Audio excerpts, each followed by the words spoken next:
அல்லேலூயா. Christmas விடிஞ்சா இல்லையா? இயேசு என்னைக்கு பிறந்தார் அப்படின்றது யாருக்குமே தெரியாது. ஆனா எல்லாரும் சேர்ந்து ஒரு நாளை வச்சுக்கிட்டாங்க. அதான் டிசம்பர் 25.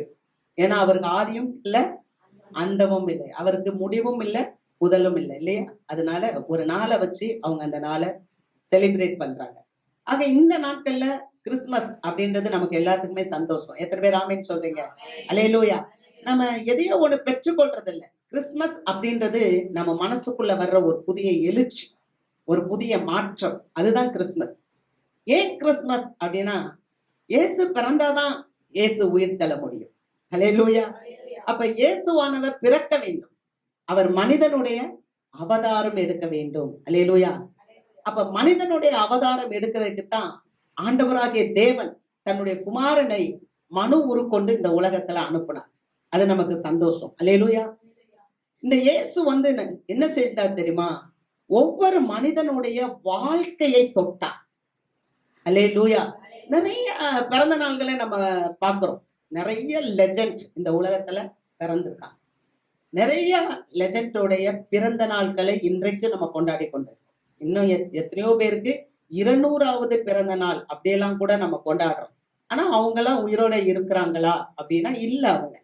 அவங்க பிறந்தாங்க, கொஞ்ச நாள் வாழ்ந்தாங்க, ஆனா அவங்க ஏதோ ஒரு நன்மை செஞ்சாங்க, மரித்து போயிட்டாங்க. ஆனா இன்றைக்கும் அந்த லெஜண்ட் எல்லாம் நினைச்சு நம்ம பிறந்த நாள் கொண்டாடுறோம்.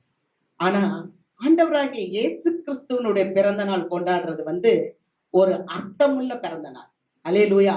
அவர் எப்ப பிறந்தாரோ அது மாதிரி அவர் இன்றைக்கும் வாழ்ந்து கொண்டே இருக்கிறார். அவருக்கு மரணமே இல்லை. அல்லேலூயா. ஆக நம்ம செலிப்ரேட் பண்ற இந்த கிறிஸ்துமஸ் ஒரு அர்த்தமுள்ள கிறிஸ்துமஸ். ஆமென். மற்ற மக்களை நம்ம பிறந்த நாள் கொண்டாடுறது மாதிரி எல்லாம் இல்லை.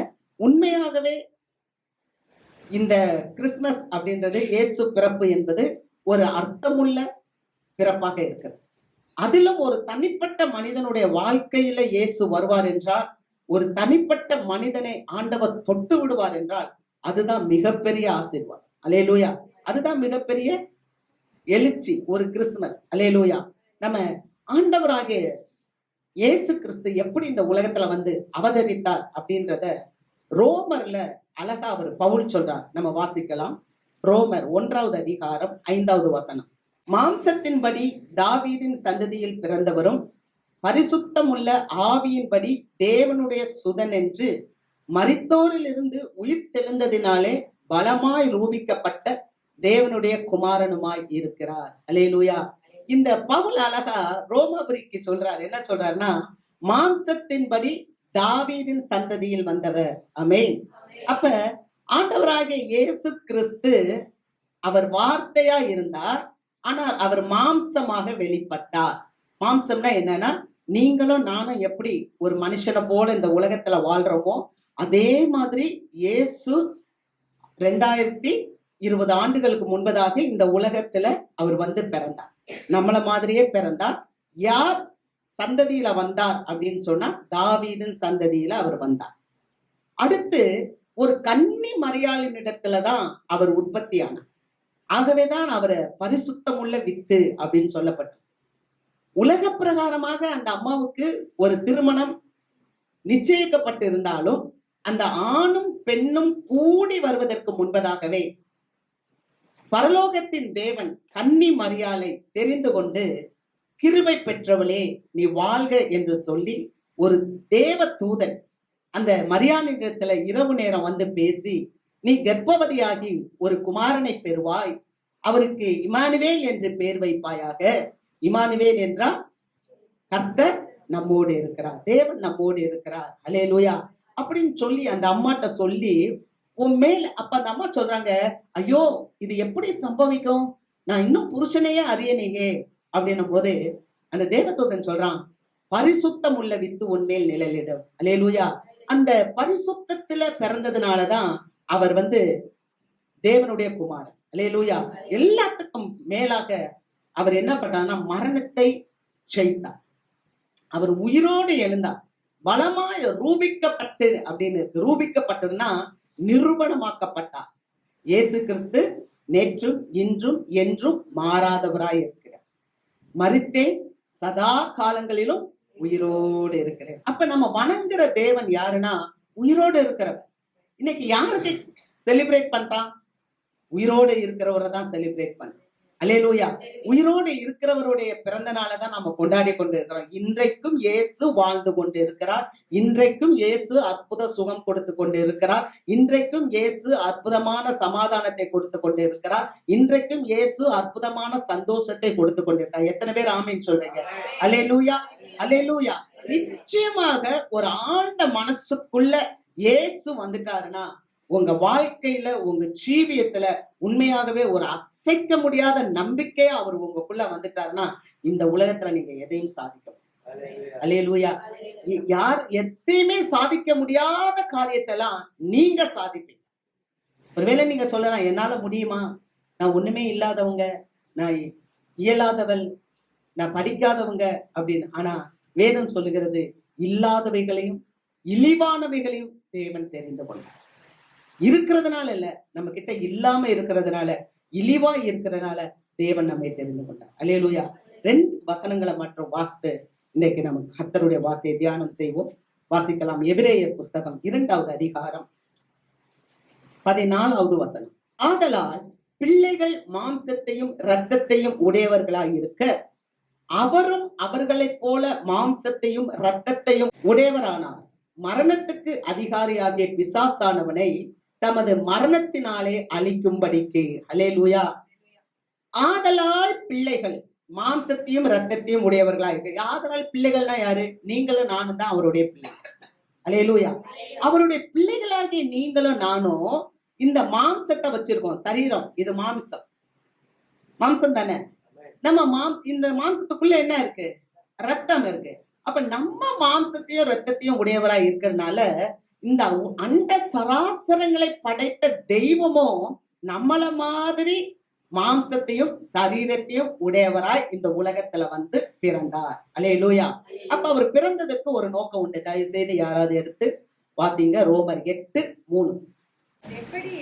அது எப்படி எனில், மாம்சத்தினாலே பலவீனமாய் இருந்த நியாய பிரமாணம் செய்யக்கூடாததை தேவனே செய்யும்படிக்கு தம்முடைய குமாரனை பாவ மாம்சத்தின் சாயலாகவும் பாவத்தை போக்கும் பலியாகவும் அனுப்பி மாம்சத்திலே பாவத்தை ஆக்கினைக்குள்ளாக தீர்த்தார். அல்லேலூயா.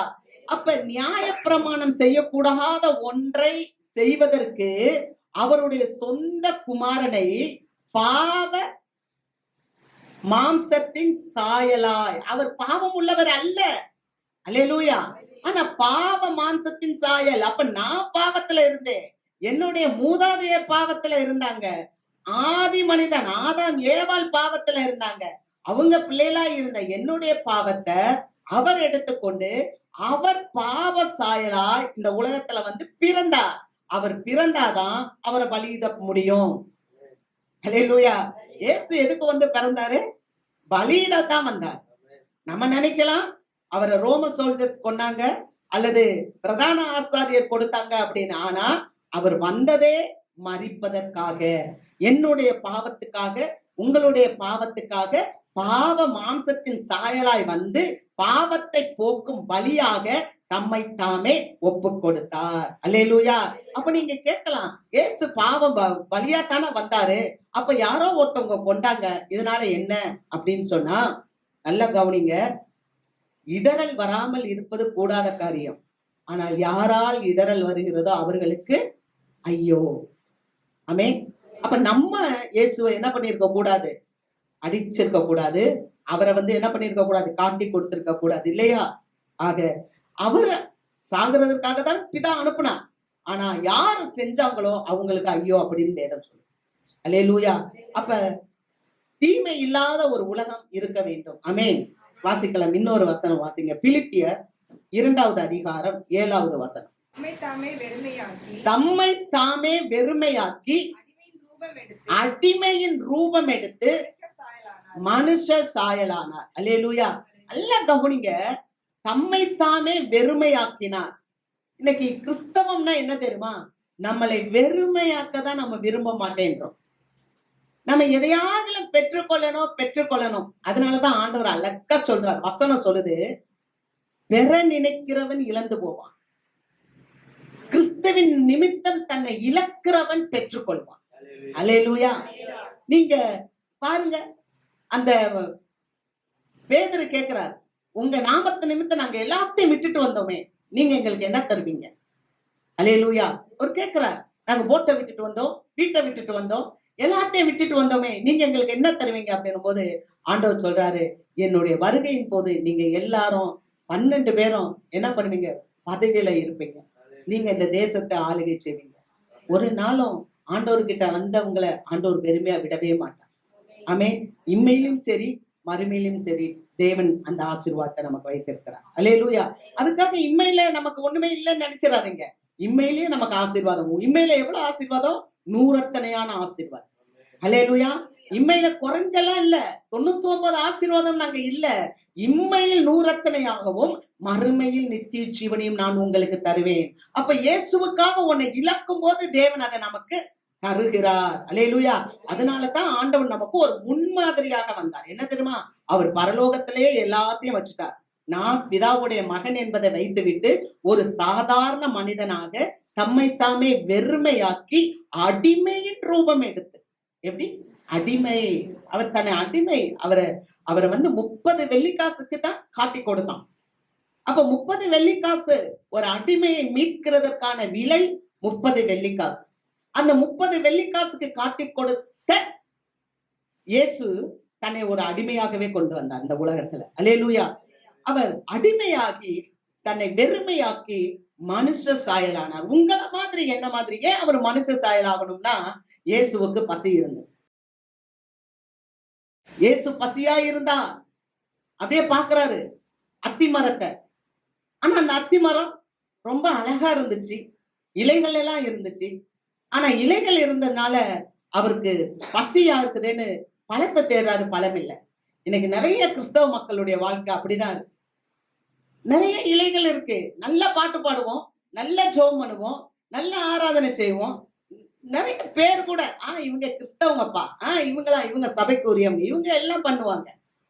ஆனா கனி இருக்காது. இயேசு பசியோட இருந்தார். இன்னைக்கு ஒருவேளை இந்த கிறிஸ்துமஸ் செய்தி இந்த வருஷ கடைசியில நம்ம வந்திருக்கோம். இது 2 விதமா எடுத்துக்கொள்ளலாம். ஒரு உண்மையான கிறிஸ்துமஸ் அப்படின்றது, நான் கிறிஸ்துவுக்கு கனி கொடுக்கிறேனா. ஆண்டவராகிய இயேசு இந்த உலகத்துக்கு வரும்போது முதல் காரியம் அவர் என்ன பண்ணார் அப்படின்னு சொன்னா, அவர் பூமியில வெறுமையா வந்தார். ஏன் வெறுமையா வந்தார்னா, அவர் வெறுமையா வந்து மனுஷனை போல வாழ்ந்தார். அப்ப அவருக்கு முதலாவது இருந்தது பசி. அவருக்கு பசி இருந்துச்சு. அடுத்து இயேசு என்ன பண்ணார்? கண்ணீர் விட்டார். தன்னுடைய சிநேகிதன் மரித்து போயிட்டான். சிநேகிதனுடைய குடும்பம், அக்காமாருங்க 2 பேர் நிக்கிறாங்க. அப்பா அம்மா இருந்தாங்களா தெரியாது. அந்த 2 பிள்ளைகளுக்கு, பெண் பிள்ளைகளுக்கு சிநேகிதன் தான் ஒரு ஆண் துணை. இப்ப அவன் மரித்து போயிட்டான். 2 அக்காமார்களும் கத்துறாங்க, ஏசு சுவாமி, நீங்க இங்க இருந்திருந்தா எங்க அண்ணன் மரிச்சு போயிருக்க மாட்டானே அப்படின்னும் போது இயேசு கண்ணீர் விட்டார். அப்ப இயேசுவுக்கு அந்த குறையை உணர்ந்து கொள்கிற பக்குவம் இருந்தது. அந்த குடும்பத்தினுடைய சூழ்நிலையை புரிந்து கொள்கிற பக்குவம் இருந்தது. நம்முடைய வாழ்க்கையில இருக்கிற பிரச்சனைகளை அறிந்து கொள்கிற பக்குவத்தை உடையவர் தான் ஆண்டவராகிய இயேசு கிறிஸ்து. அதனாலதான் அவர் தம்மை வெறுமையாக்கி மனுஷ சாயலான். அல்லேலூயா. ஆக ஆண்டவர் எதற்காக இந்த உலகத்துல வந்தார்னா, இருள்ல இருக்கிற ஜனங்கள் வெளிச்சத்தை காண வேண்டும். ஆமென். அது எந்த இருளாக கூட இருக்கலாம். ஒருவேளை நம்ம சரீரத்திலேயோ அல்லது நம்மளுடைய குடும்பத்திலோ அல்லது நம்முடைய ஆவிக்குரிய வாழ்க்கையிலேயோ அல்லது நம்முடைய பலவீனம், பொருளாதார காரியம், எந்த ஒரு சூழ்நிலையாக இருந்தாலும் அந்த சூழ்நிலைகளில நமக்கு சந்தோஷத்தை கொடுக்க, சமாதானத்தை கொடுக்க, நம்மளை ஆசீர்வதிக்க, நம்மளை பள்ளத்திலிருந்து தூக்கி எடுக்கதான் இயேசு இந்த உலகத்துக்கு வந்தார். அல்லேலூயா. இந்த ஒரு வசனத்தை நம்ம வாசிப்போம். எபிரேயர் புஸ்தகம் 2வது அதிகாரம் 15வது வசனம். 15வது வசனம். ஜீவ காலம் எல்லாம் மரண பயத்தினாலே அடிமைத்தனத்துக்குள்ளானவர்கள் யாவரையும் விடுதலை பண்ணும்படிக்கு அப்படியானார். அல்லேலூயா. எதுக்காக இயேசு மனுஷ அவதாரம் எடுத்தார்? சிலர்லாம் சொல்லுவாங்க இயேசு தெய்வம் இல்லைன்னு சொல்லுவாங்க. அதுலயும் ஒரு குறிப்பிட்ட மக்கள் இனம் சொல்லுவாங்க, இயேசு ஒரு அவதாரம் என்று சொல்லுவாங்க. அவதாரம் தான், மனித அவதாரம். எதுக்காக வந்தா? ஜீவகாலம் எல்லாம் மரண பயத்துல இருக்கிற உன்னையும் என்னையும் விடுதலையாக்க இயேசு இந்த மனுஷர் அவதாரத்தை எடுத்தார். மற்றபடி இயேசு தெய்வம். ஒரு முறை இயேசு அப்படியே நிக்கிறார், பிலிப்பிட்ட சொல்றாரு, பேசிக்கிட்டு இருக்கிறாரு. பிலிப்பிட்ட பேசும்போது பிலிப்பு சொல்றாரு, நீ அது இதெல்லாம் பேசுறையா, அதெல்லாம் விடு, தெய்வத்தை மட்டும் எனக்கு காமி, அது போதும்ன்றார். பிலிப்பு கூடவே இருந்துட்டு கேட்கிறாரு, நீங்க ஆமா எங்க பிதான்னு சொல்றீங்க, உங்க பிதாவை காமிங்க, அது போதும் அப்படின்ற. அப்ப ஆண்டவர் சொல்றாரு, பிலிப்புவே, இத்தனை காலம் நீ என் கூடயே இருந்துட்டு உனக்கு தெரியலையாடா, என்னை கண்டவன் பிதாவை கண்டான். அல்லேலூயா. பிதாவும் நானும் ஒன்றாய் இருக்கிறோம். அல்லேலூயா, அல்லேலூயா. அதனாலதான் ஆண்டவராக இயேசு கிறிஸ்து சொல்றாரு, நீங்களும் எங்களை போல ஒன்னாய் இருக்கும்படி. அல்லேலூயா. சீஷர்களை பார்த்து சொல்றாரு, இவர்களும் நம்மை போல் ஒன்றாய் இருக்கும்படி இவர்களை சேர்த்து கொள்ளும் ஆண்டவர். அல்லேலூயா. நம்மளும் ஆண்டவரும் ஒண்ணு. நீங்க இயேசுவினுடைய சகோதரர். எத்தனை பேர் ஆமீன் சொல்றீங்க? அல்லேலூயா. அவர் இயேசுவுக்கு பிதா அப்பான்னா நமக்கு அவர் அப்பா தானே. அப்ப நாம அவருடைய பிள்ளைகள் தானே. அப்ப ஏசாமி நம்மளுடைய சகோதரன் தானே, அவர் நம்மளுடைய அண்ணன் தானே. அல்லேலூயா. அப்ப அவரை போல நம்மளும் இருக்கணும். ஆமீன். மாவு எப்படி இருக்கணும்? புளிப்பு இல்லாம இருந்தா ரொட்டி புளிப்பு இல்லாம இருக்கும். அல்லேலூயா. வேர் பரிசுத்தமா இருந்தா கிளைகளும் பரிசுத்தமா இருக்கும். அல்லேலூயா. கர்த்தருக்கு மகிமை. நம்ம வாசிக்கிறோம் ஏசாயா 25:8 வசனம். அவர் மரணத்தை ஜெயமாக விழுங்குவார். கர்த்தராகிய தேவன் எல்லா முகங்களிலும் இருந்து கண்ணீரை துடைத்து தமது ஜனத்தின் நிந்தையை பூமியில் இராதபடிக்கு முற்றிலும் நீக்கி விடுவார். கர்த்தரே இதை சொன்னார். அல்லேலூயா. அவர் மரணத்தை ஜெயமாக விளங்குவார். இயேசுவை யாராவது கொல்ல முடியுமா? தெய்வத்தை யாராவது கொல்ல முடியுமா? தெய்வத்தின் பிள்ளைகள் உங்களை யாராவது கொல்ல முடியுமா? அல்லேலூயா, அல்லேலூயா. ரட்சிக்கப்பட்டிருக்கோமா? ஆமென். உங்களை யாரும் கொல்ல முடியாது. ஆமென். ஏன்னா கர்த்தர் மரணத்தை ஜெயமாக விழுங்கினார். அங்க வாசிக்கிறோம் 1 கொரிந்தியர் புஸ்தகம் 15வது அதிகாரம் 26வது வசனத்துல, பரிகரிக்கப்படும் சத்துரு, கடைசி சத்துரு மரணம். பரிகரிக்கப்படும் கடைசி சத்துரு மரணம். அப்ப இந்த மரணத்தை இயேசுவானவர் பரிகரித்தார். பரிகரித்து ஜீவனையும் அழியாமையையும் அவர் சுவிசேஷத்தினாலே வெளியிட்டார். அல்லேலூயா. அவர் மரணத்தை எடுத்துக்கொண்டார், ஜீவனை வெளி கொடுத்தார். உங்களுடைய பாவங்களை அவர் ஏற்றுக்கொண்டார், உங்களுக்கு ஜீவனை கொடுத்து விட்டார். உங்களுடைய சாபங்களை அவர் ஏற்றுக்கொண்டார், உங்களுக்கு அவர் சமாதானத்தை கொடுத்து விட்டார். அல்லேலூயா. ஆகவே ஆண்டவர் மரணத்தை ஜெயமாக விழுங்கியவர். நீங்க விசுவாசி அந்த ரட்சிக்கப்பட்ட நிலைமையில நிற்க வேண்டும். ஆமென். என் சாபம் முறிக்கப்பட்டது, என் பாவங்கள் மன்னிக்கப்பட்டது, நான் மரணத்துக்கு பாத்திரவான் அல்ல. சபை மரணத்துக்கு பாத்திரவான்கள் அல்ல. ஏன்னா ஆண்டவராக இயேசு கிறிஸ்து மரணத்தை ஜெயமாக விலகிவிட்டார். இன்னும் கூட சொல்லணும்னா, நாயின் ஒரு விதவை மகளை நினைச்சு பாருங்க. இறந்து போயிடுச்சு பையன், வழியில கொண்டு வராங்க. அங்க வசனம் சொல்லுது ஏசாயாவுல 25:8, கண்ணீரை துடைக்கிறவர், கண்ணீரை துடைக்கிறவர். அவர் ஜெயமாக மரணத்தை விழுங்கி நம்ம கண்ணீரை துடைக்கிறார். என்ன நடந்துச்சு தெரியுமா? நாயின் ஒரு விதவை மகன் செத்து போயிட்டான், வாலிபன் தூக்கிட்டு வராங்க. இயேசு அந்த இடத்துல போய் நிக்கிறார். எல்லாரும் பாடையில வச்சு அந்த பையனை தூக்கிட்டு வராங்க, வாலிபனை. அங்க பாடையை கீழே நிப்பாட்டி ஆண்டவர் சொல்றாரு, வாலிபனே எழுந்திரு. அல்லேலூயா. மரித்து போன வாலிபன் எழுந்து உட்கார்ந்தான். அல்லேலூயா, அல்லேலூயா. நல்ல சத்தமா தான் சொல்லுங்களேன். அல்லேலூயா. கர்த்தர் நல்லவர், இன்றும் அவர் ஜீவிக்கிறார். நீங்க ஜீவிக்கிறார்னா ஜீவிக்கிறார் தான். இயேசு உங்க கூட இருக்கிறார்னா இருக்கிறார் தான். அதான் Christmas. What is Christmas? Jesus with us. கர்த்தர் என்னோடு இருக்கிறார். அல்லேலூயா. ஜீசஸ் வித் மீ, என் கூட இருக்கிறார். ஜீசஸ் வித் us, நம்மோட இருக்கிறார். அல்லேலூயா. நம்ம அந்த உணர்வோட இருக்கணும். அவர் அந்த பையனை உயிரோட எழுப்பிட்டு அந்த அம்மாவை பார்த்து சொல்றாரு, அழாதே, அழாதே, நீ கண்ணீர் சிந்தாத. நான் சொல்லுவேன், தைரியமா சொல்லுவேன், இயேசு உயிர் வாழ்கிறார். Jesus lives today. அல்லேலூயா.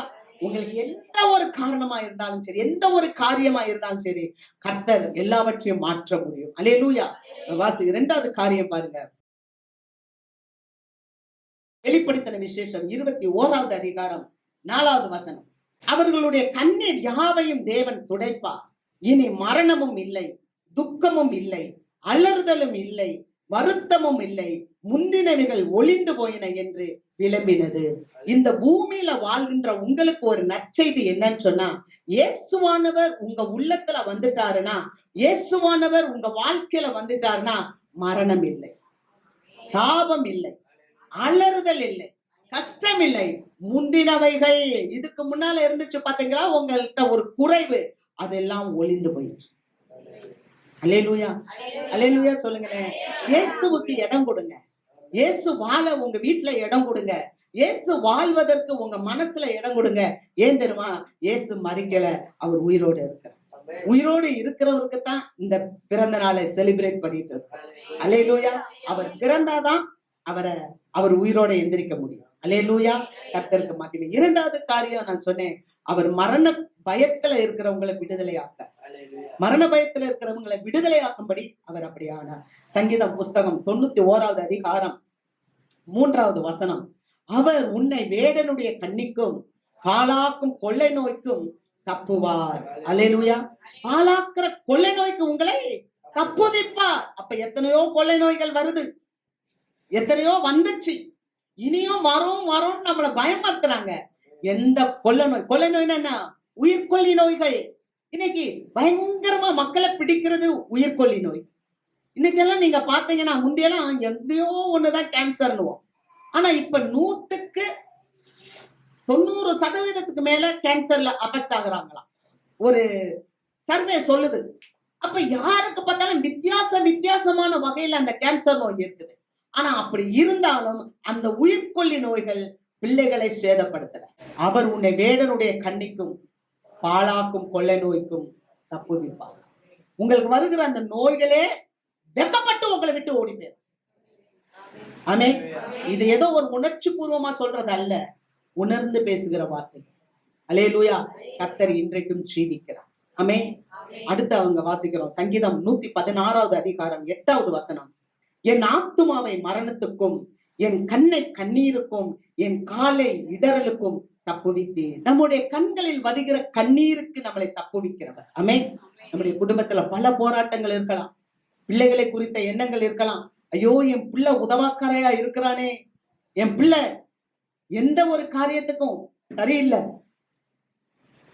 அல்லது நம்ம பிள்ளை சரியான வழியில நடக்கல, அல்லது நம்முடைய கணவர்மார் யாருனாலும் எப்படினாலும், மனைவியை குறிச்ச கவலை, கணவனை குறிச்ச கவலை, பிள்ளைகளை குறிச்ச கவலை, எதுவாக இருந்தாலும் நம்முடைய வேதம் சொல்லுகிறது, உன் கண்ணீரை, உன் கண்களை கண்ணீருக்கு தப்புவிப்பார், உன் ஆத்துமாவை மரணத்துக்கு தப்புவிப்பார். அல்லேலூயா.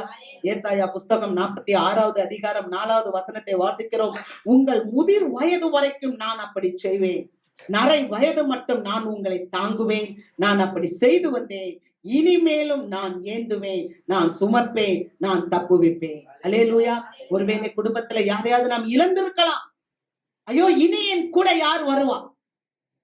ஆனா ஆண்டவர் சொல்றார், இனியும் நான் உன்னை தாங்குவேன், இனியும் நான் உன்னை ஏந்துவேன், இனியும் நான் உன்னை சுமப்பேன். எப்படி தெரியுமா? முதிர் வயது வரை. அல்லேலூயா. நரை வயது வரை, முதிர் வயது வரை, உலகத்தின் முடிவு வரையும், கடைசி நாட்கள் வரை நான் உன் கூட வருவேன், நான் உன்னை தாங்குவேன். அதுக்கு தானே இயேசு வந்தாரு. இயேசு எதுக்கு வந்தார்? இயேசு எதுக்கு இந்த உலகத்துல வந்து மனுஷ சாயல் ஆனார்? இயேசு எதுக்கு இந்த உலகத்துல வந்து அவர் மனித அவதாரம் எடுக்கணும்? உங்கள் கண்ணீரை துடைக்க. அல்லேலூயா. உங்களை தாங்குவதற்கு, உங்களை ஏந்துவதற்கு, உங்களை சுமப்பதற்கு. இந்த உலகத்துல உங்களுடைய வேல்யூ உங்களுடைய உறவின் மக்களுக்கு தெரியாது. நீங்க எவ்வளவு விசேஷித்தமானவர்கள், எவ்வளவு ஆற்றல் உள்ளவர்கள், எவ்வளவு பலம் வாய்ந்தவர்கள் என்பது உங்கள் உறவுகளுக்கு தெரியாது. ஆனால் நீங்கள் எவ்வளவு பலம் வாய்ந்தவர்கள், எவ்வளவு ஆற்றல் வாய்ந்தவர்கள், எவ்வளவு சக்தி வாய்ந்தவர்கள் என்பது ஆண்டவருக்கு தெரியும். அல்லேலூயா. ஆகவேதான் இந்த உலகம் அறியாததினாலே உங்களை ஒதுக்கி தள்ளுகிறது. ஆனால் ஆண்டவர் உங்களை அறிந்ததினாலே அவர் உங்களை நேசித்துக் கொண்டிருக்கிறார். அல்லேலூயா. அடுத்த வசனத்தை நம்ம வாசிக்கிறோம். 1 கொரிந்தியர் புஸ்தகம் 10வது அதிகாரம் 13வது வசனம். 1 கொரிந்தியர் 10வது அதிகாரம் 13வது வசனம். அங்கே சொல்லப்பட்டிருக்கு, மனுஷனுக்கு நேரிடுகிற சோதனையே அன்றி வேறே சோதனை உங்களுக்கு நேரிடவில்லை. தேவன் உண்மை உள்ளவராய் இருக்கிறார். உங்கள் திராணிக்கு மேல அவர் உங்களை சோதிக்காமல் சோதனையோடு கூட தப்பிக்கொள்ளும் போக்கையும் அவர் உங்களுக்கு உண்டாக்குவார். அல்லேலூயா. அப்ப ஆண்டவர் சொல்லுகிறார், சோதனை உண்டு. நல்ல கவனிங்க, சோதனை உண்டு. பரிசோதனைன்னு ஒண்ணு இருக்கு தெரியுமா? சோதனைன்னு ஒண்ணு இருக்கு. ஆண்டவர் உங்களை பரிசோதிப்பார். ஒரு பழத்தை வச்சாரு, மரத்தை, இந்த பழத்தை சாப்பிடாதன்னு சொன்னார். அது பேர் பரிசோதனை. ஆனா ஒரு பிசாசு வந்தான், அவன் சோதிச்சான். நீ இந்த பழத்தை சாப்பிட்டா நீ ஆண்டவரை மாதிரி ஆயிருவ, உனக்கு நன்மை என்ன தீமை என்ன என்பது உனக்கு தெரியும், நீயும் தேவர்களை போல் ஆய்விடுவாய் என்று ஏமாத்துறான். அவன் பேர் வஞ்சகன். வேதத்துல சொல்லுது, சர்ப்பம் என்பது வஞ்சகம், தந்திரம் உள்ளது.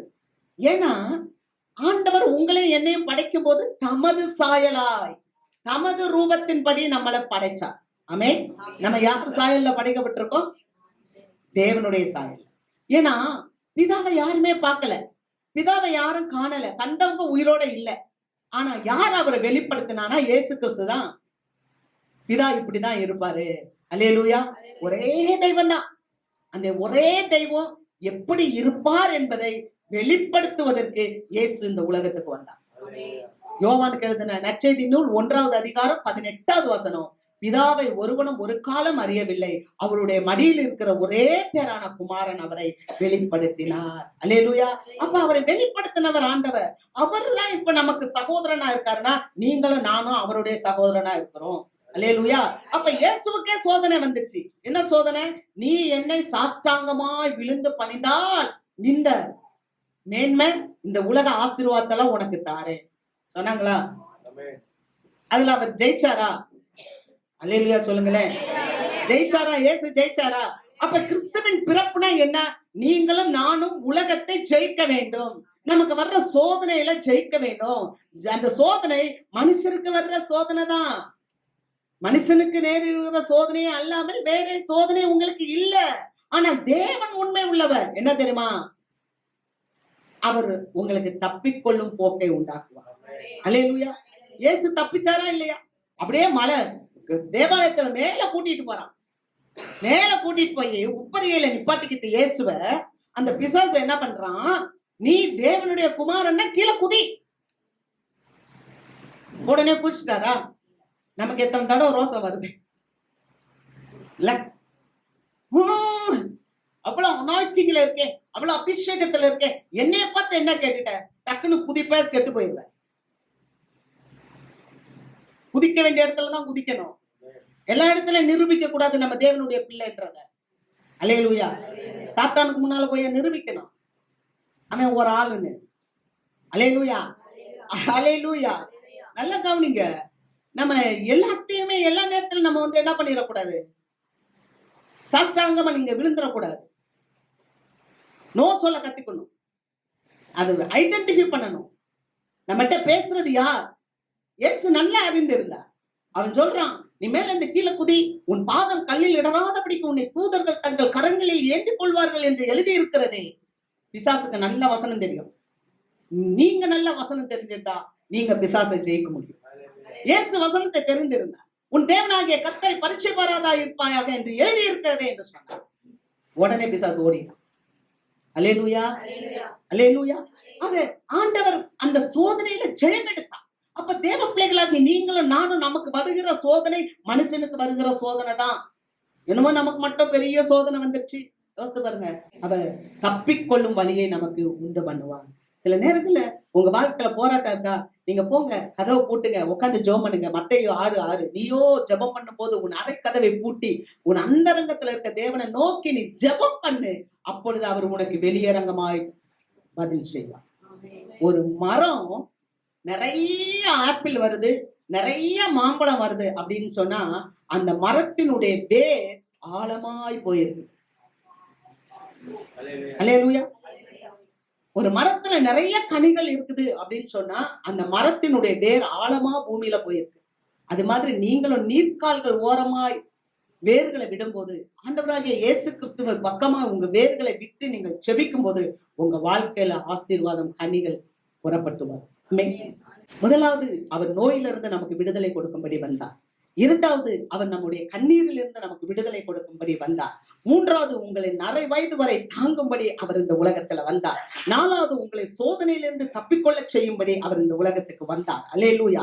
விடுவிப்பதற்காக, இந்த சோதனையிலிருந்து உங்களை விடுவிப்பதற்காக அவர் இந்த உலகத்துக்கு வந்தார். ஐந்தாவது 2 தீமோத்தேயு 4வது அதிகாரம் 18வது வசனம், கர்த்தர் எல்லா தீமையிலிருந்தும் என்னை ரட்சித்து தமது பரம ராஜ்யத்தை அடையும்படி காப்பாற்றுவார். அவருக்கு சதா காலங்களிலும் மகிமை உண்டாவதாக. ஆமென். அல்லேலூயா. எல்லா தீமையில இருந்தும் கர்த்தர் நம்மளை காப்பாற்றுவார். அல்லேலூயா. அவருடைய பரம ராஜ்யத்தை அடையும்படி. இந்த உலகம் கொஞ்ச காலம்தான். இந்த உலகம், இந்த வாழ்க்கை, இதெல்லாம் இஸ் லைக் வாட்டர் பபிள், நீர்க்குமிழி போல. அது அப்படியே நீர்க்குமிழி நிக்காது. It's like water bubble. மனிதனுடைய மேன்மை எல்லாம் என்னன்னா புல்லை போலவும் புல்லின் பூவை போல தான் இருக்குதான். அல்லேலூயா. ஆனா இதெல்லாம் மாறினாலும் அது கடைசி வரைக்கும் ஆண்டவர் மாறாதவர் நம்ம கூடயே வருவார். ஆமென். நம்ம கூடயே வந்து பரம ராஜ்யத்தை அடையும்படி நம்ம கூடயே வந்து அவர் கரம் பிடித்து நடத்தி செல்வார்.